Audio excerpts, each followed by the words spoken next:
multimedia PC is a standard PC with some special components that allow it to combine sound, animation, video, and information in an exciting new way.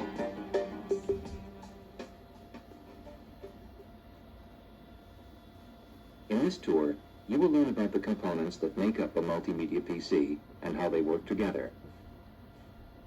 At the heart is a base PC, to which is added a CD-ROM drive and an audio subsystem.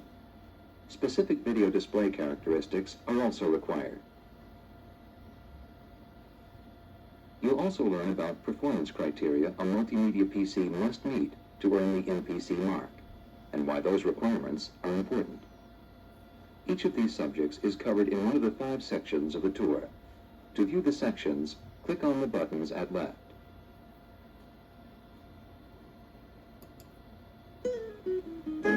To learn multimedia, you need to start with a relatively powerful standard PC, one with a fast microprocessor, extra memory, a large hard drive, and a floppy drive. The microprocessor is the brain of the PC, moving information from one system to another and performing calculations and operations. The microprocessors in most PCs are based on designs from Intel Corporation. They include the 8286, 386, and 486. Higher model numbers, such as 386 and 486, designate higher performance. Clock speed, which indicates how quickly the microprocessor can send information around the PC, is measured in megahertz. Common clock speeds are 20, 25, and 33 megahertz. A higher clock speed means faster performance. Random access memory, or RAM, is where the computer stores information temporarily as it moves from one part of the PC to another. This information can be accessed extremely quickly, and increasing the amount of memory will typically provide better performance. Since information in memory is for temporary use, it is lost when the computer is turned off. The hard disk stores information long-term. Information stored on the hard disk can be accessed quite quickly, though not as quickly as information in memory. If you plan to create sound or animation files, you'll need a large hard disk, since these files can require a lot of storage space. 120 megabyte hard drives are now common. Floppy disks are used to store information and to transfer information to and from the computer's hard disk or memory. They are used to distribute many standard PC applications, but do not have enough storage space for most multimedia files. Typical floppy disks store 1.2 or 1.44 megabytes of information, and a 1-minute audio clip can require from 700 kilobytes to more than 5 megabytes of storage.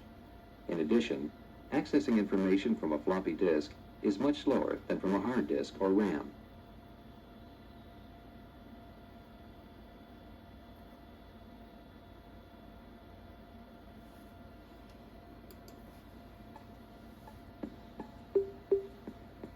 The CD-ROM drive in an MPC is based on the same technology as a home CD audio player.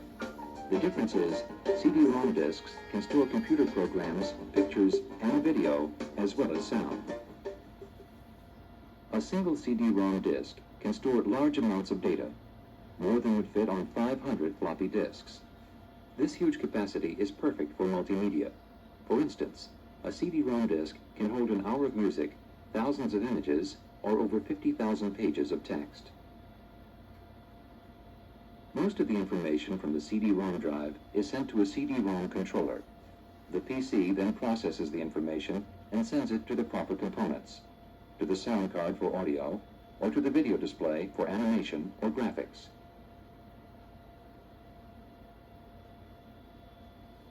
Most CD-ROM drives can also play CD digital audio, the same as audio compact discs. This audio is sent over a second connection directly to the audio subsystem for playback. The ability of the CD-ROM to combine data and audio makes it perfect for multimedia. Sights, sounds, text, and animation can all be played from the CD-ROM disc at the same time.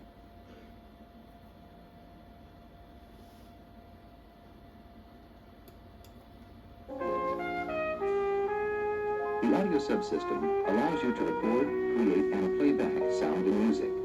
It consists of a sound card, or a set of chips installed in the PC, plus a set of headphones or amplified speakers.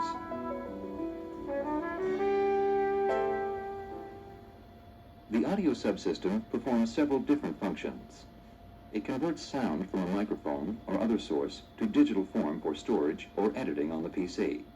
And it converts digital sound information back into analog for playback through the speakers. In addition, the audio subsystem includes a music synthesizer and a connection to the CD-ROM drive so that it can play compact disc music. The synthesizer in the audio subsystem works similarly to a keyboard synthesizer. In fact, a keyboard can be plugged into it. Synthesized sounds are created rather than recorded from live instruments. The synthesizer uses a language called MIDI, Musical Instrument Digital Interface. When a note is played, a MIDI command is sent through the synthesizer chip, which then produces the sound specified. Because synthesized sounds are stored as simple commands, they require much less space than waveform audio. Synthesizers that can play several notes at the same time, as in a chord, are described as multi-voice.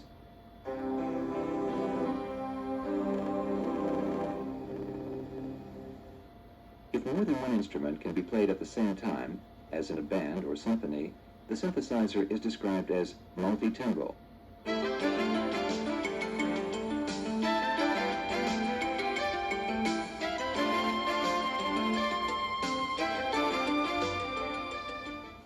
Sound is typically represented as a continuous waveform. When sound is digitally recorded, samples of the waveform are captured at fixed intervals. The more samples that are taken, and the more information stored for each sample, the higher the quality of the sound.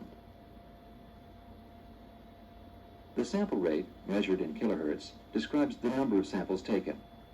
Common sample rates are 11 kilohertz, 22 kilohertz, and 44 kilohertz. The sample size, usually 8-bit or 16-bit, indicates the amount of information stored for each sample. By adding a microphone to your MPC, you can record and play back waveform audio yourself. Most CD-ROM drives will also play audio compact discs. In an MPC, this compact disc audio is routed to the audio subsystem. Compact disc audio is very high-quality waveform audio, with a sampling rate of 44 kilohertz and a 16-bit sample size. To open one of the audio examples, click on one of the 4 buttons above. When you are done, click on the button again to close the example.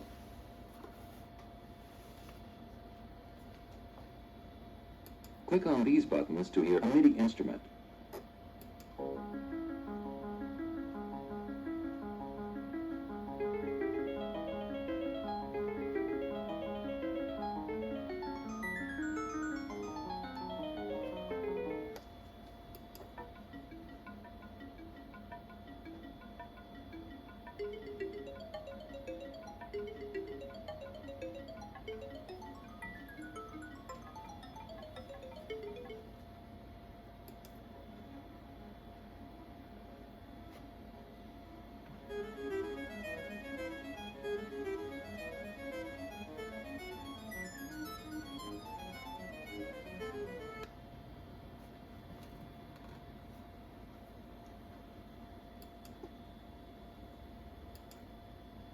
Click on these buttons to hear 11 kilohertz and 22 kilohertz waveform audio samples.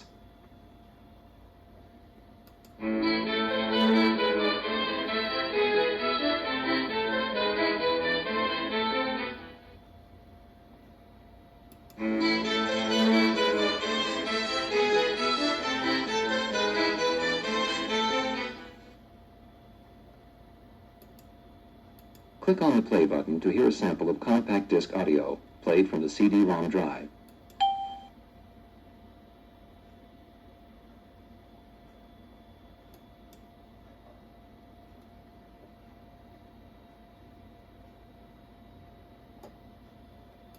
An MPC can play all 3 types of audio, synthesized, waveform, and compact disc at the same time.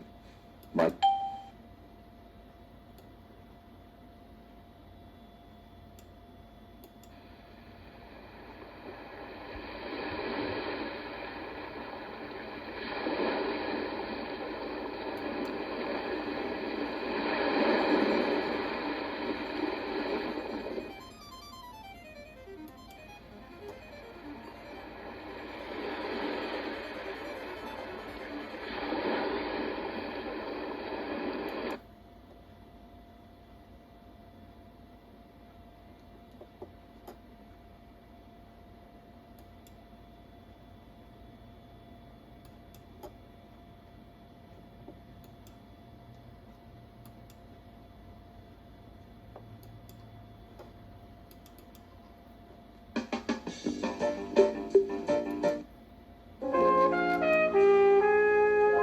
subsystem. To open one of the audio examples, click on one of the...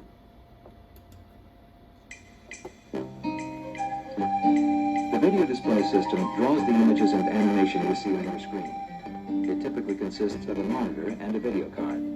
The capabilities of the video display in an MPC are important because many multimedia applications include rich color images and animation. The image you see on the monitor is made up of thousands of colored dots, called pixels, short for picture elements. The number of pixels that can be displayed is called the screen resolution. It is typically measured in pixels across and pixels down. A higher number of pixels produces a crisper, higher quality image. Typical screen resolutions include MCGA 320 by 200 pixels, VGA 640 by 480 pixels, and XGA 1024 by 768 pixels. Color resolution describes the number of colors that the monitor can display at one time. The more colors, the more lifelike the images will appear. Color resolution is measured by the number of bits used to store the color information for each pixel. With 4 bits per pixel, 16 colors can be displayed. 8 bits per pixel allows 256 colors to be displayed. Other color resolutions use 16 bits to display 32,000 colors and 24 bits to display 16 million colors, equivalent to the number of colors in a typical color photograph. Many multimedia applications use 256 color images.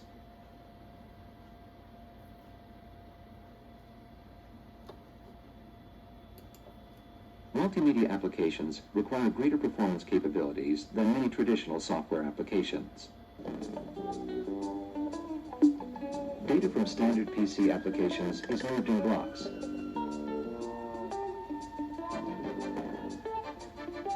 Multimedia data often must be transferred from the CD-ROM in a constant stream. In addition, an MPC must handle audio, video, and other data simultaneously. Recognizing these new performance needs, the MPC specifications require or recommend standards for key components. This section describes the MPC specifications and why they are important. It is important to start with a fairly powerful base PC. The MPC specifications require that the base PC have at least 2 megabytes of RAM and a 30 megabyte hard disk. 4 megabytes of RAM and 120 megabyte hard disks are common. Because the microprocessor must simultaneously process information from the CD-ROM, display images, and send data to the audio card, its speed and efficiency are important. The MPC specification requires a 386SX or higher microprocessor. 386DX and 486 microprocessors are often used. Since many multimedia applications are run directly from CD-ROM disks, the performance of the CD-ROM drive is critical. One measure of the CD-ROM drive's performance is seek time, the amount of time it takes the drive to find a file on the disk. The MPC specification requires an average seek time of 1 second or less. 500 milliseconds or less is preferred.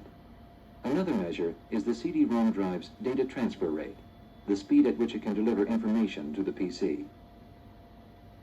The MPC specification requires that the CD-ROM drive sustain a data transfer rate of 150 kilobytes per second while using less than 40% of the PC's capability to process information.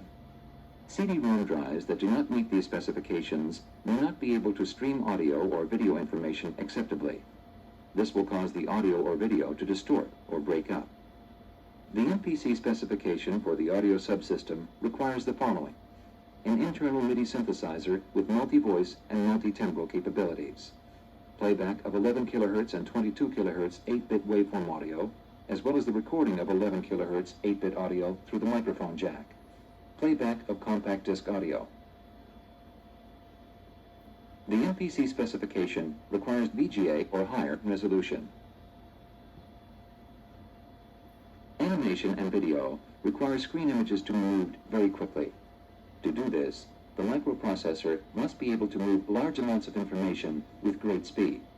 Here we can see the number of pixels that must be changed just to display one frame of the animation. Moving images may look slow or choppy on video displays that don't meet MPC specifications for display speed.